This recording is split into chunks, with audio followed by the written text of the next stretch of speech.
Solve करो उसको।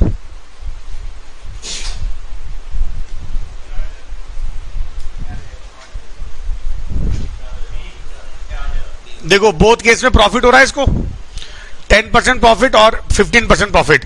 सो 5% of CP is equal 200। आपको फॉर्मूला नहीं रखना, लॉजिक समझना है। दोनों केस में अगर प्रॉफिट होगा तो आप दोनों को सब्ट्रैक्ट कर दोगे, कितना आएगा 5%, और वो 5% किसके बराबर है 200 के। देखो लॉजिक समझना, SP1 minus SP2 is equal 200, ये तो बोला हुआ है। अच्छा SP1 कितना होगा,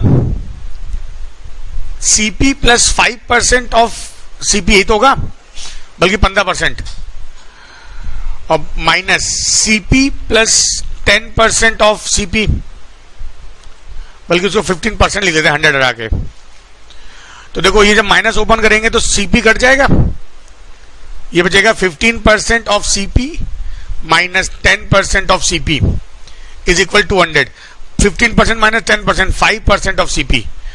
आपको मैं यही सिखा रहा हूं, आपको डायरेक्ट इस लेवल पे आना है, इस लाइन पर आना है, ठीक है। पूरा करने की जरूरत नहीं है, कॉन्सेप्ट समझ लेना है। अगर दोनों केस में प्रॉफिट हो तो भी यही होगा, दोनों केस में लॉस हो तो भी आपको सब्ट्रैक्ट करके करना है। ओके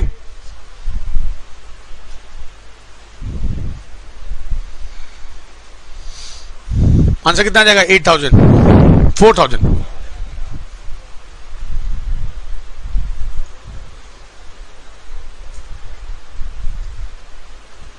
आगे बढ़े। देखो when two objects are sold at same selling price, ये बहुत इंपॉर्टेंट कॉन्सेप्ट है।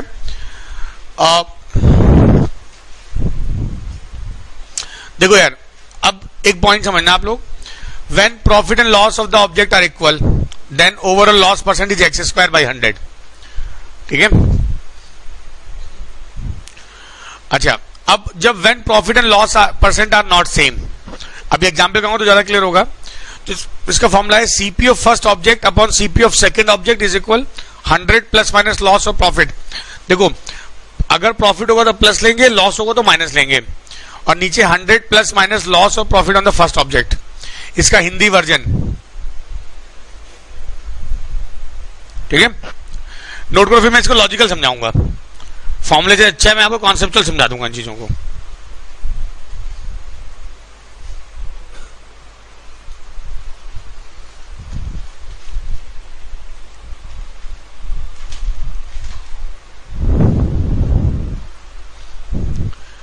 इस फॉर्मूले ध्यान रखना, ऊपर हमेशा क्या आएगा, अगर यहां पे फर्स्ट ऑब्जेक्ट आ रहा है तो उसका ऑब्जेक्ट का नीचे आएगा, प्रॉफिट लॉस जो भी वो नीचे की तरफ आएगा, सेकंड अगर नीचे तो इधर ऊपर आ गया। देखो ये फॉर्मूला मत रटना, मैं आपको लॉजिकल समझाऊंगा, इस टॉपिक बहुत आसान सी बात हो जाएगी। चलो एक क्वेश्चन करा रहा हूं।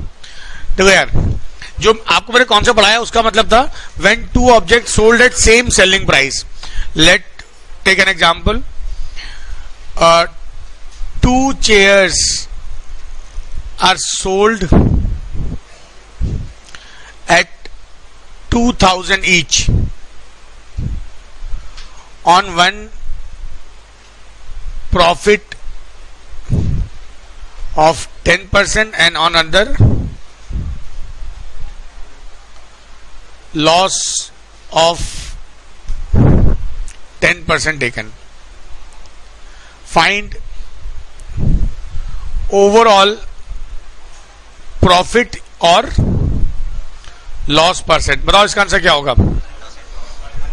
देखो जो कॉन्सेप्ट मैं सिखा रहा हूं उसमें अगर सेलिंग प्राइस सेम होगी, ठीक है, देखो इस केस में दोनों चेयर्स की सेलिंग प्राइस सेम है, एक पर आपको 10% प्रॉफिट हो रहा है एंड दूसरे पर आपको 10% लॉस हो रहा है, तो इस this case overall profit overall loss होता है हमेशा, and overall loss given by x square by 100, जहां पर कि एक्स क्या है, ये जो प्रॉफिट और लॉस हुआ है, right, this x is 10, so 100 by 100 और 1%, सो इन दिस केस 1% लॉस होगा। समझे भाई। अच्छा इसको नोट करो, फिर एक दूसरा एग्जाम्पल कराता हूं।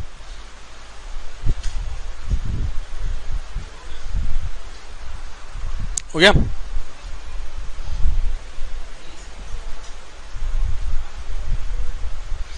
जो मैंने आपको फॉर्मूला डिस्कस किया था in that formula we have to use CP of first and second, लेकिन अगर सीपी नहीं दी होगी तो कैसे निकालेंगे ओवरऑल, ठीक है।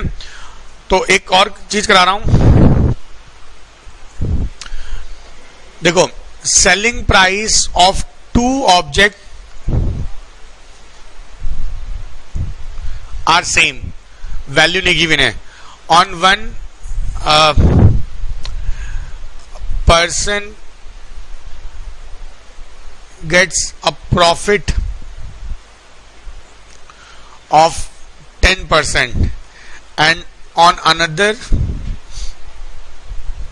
he get a loss of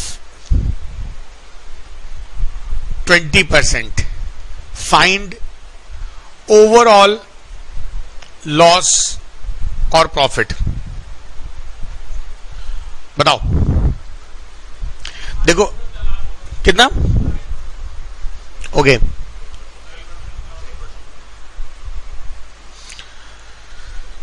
सब लोग गलत है, सॉल्व करो।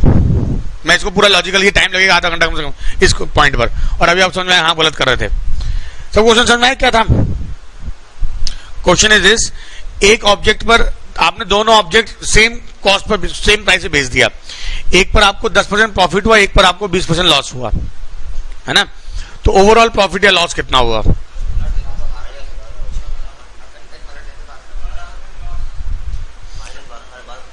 देखो भाई, वैसे तो कंफर्म है लॉस ही होना है, क्योंकि अच्छा देखो, अरे बहुत सारे ऑप्शन आ गए यार, 8% लॉस, बी 12% लॉस, और कोई बोलेगा 6% बोला था कोई, 6% loss, and any other answer 2% loss, और कोई आंसर?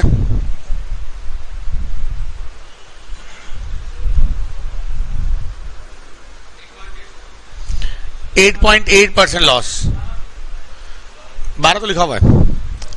अच्छा, एक खुशी की खबर, ये कोई भी ऑप्शन सही नहीं है। अब मैं सॉल्व कर रहा हूं, ध्यान देना, थोड़ा लॉजिकल है। अच्छा हाँ, अच्छा एक ऑप्शन और आ गया 15 पॉइंट, ये भी इसी कैटेगरी में आ गया। अभी चलो मैं सॉल्व कर, ध्यान देना।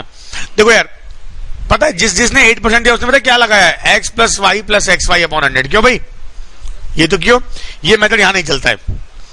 अच्छा जरा एक एग्जाम्पल लेते हैं, एक सोच डेवलप करते हैं।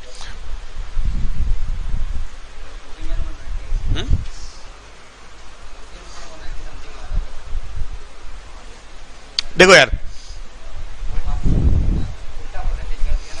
Selling price of 1 and 2, profit और लॉस। इसमें प्रॉफिट कितना हो रहा है? पहले वाले पर 10%, दूसरे पे लॉस कितना है? अच्छा, मल्टीप्लायर क्या होंगे इसके?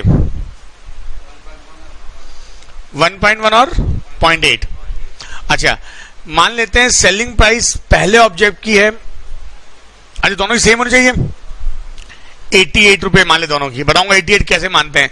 88 का तरीका ये होता है, देखो 1.1 और 0.8 में से डेसिमल हटा लो, बचा क्या? 11 और 8, इनका ले लो एलसीएम। 88 हमारी होगी सेलिंग प्राइस। अब हम निकालेंगे सीपी, ध्यान देना, 88 अपॉन 1.1 और यहां पर 88 अपॉन 0.8। अरे समझे भाई? तो सीपी कितनी आ गई? 80 रुपए यहां पर, और यहां पर कितनी आ गई? 110। समझे? अच्छा अब देखो भाई, टोटल सेलिंग प्राइस कितनी हो गई? 88 प्लस 88 176। अरे समझे? और टोटल सीपी कितनी हो गई? 190। क्लियर? इसका मतलब 190 का ऑब्जेक्ट कितने बेचा गया? 176 में। लॉस कितना हो रहा है? 14 रुपीज का, and loss percentage equal 14 upon 190 into 100, तो हो गया 140 अपॉन 19%। ये आंसर होगा। अच्छा आप लोग एक चीज ध्यान रखना, इससे क्वेश्चन में आपको करना क्या होता है, देखो अगर सेलिंग, पहली बात तो सेलिंग प्राइस सेम होनी चाहिए, ठीक है।